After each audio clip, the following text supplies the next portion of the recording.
எல்லோருக்கும் வணக்கம். நேத்திக்கு கிராஷ் ஆன மார்க்கெட்டு லைக் நிஃப்டி மட்டுமே 1150 புள்ளிகள் வந்து ஃபால் ஆச்சு.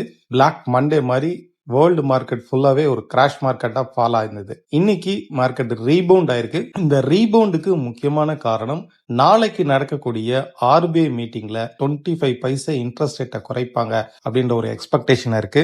முக்கியமா இன்ட்ரெஸ்ட் ரேட்டை குறைக்கும் போது அந்த எக்ஸ்பெக்டேஷன்ல banking sector and FMCG stocks வந்து அப்சைட் ரைஸ் ஆகிறதுக்கான பாசிபிலிட்டிஸ் இருக்கு.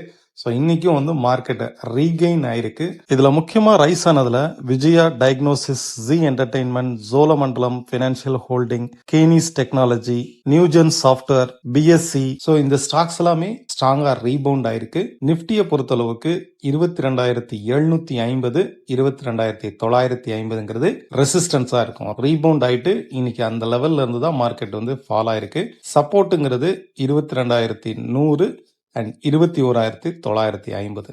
ஸோ இந்த லெவல்ஸ் வந்து சப்போர்ட் லெவலா இருக்கும்.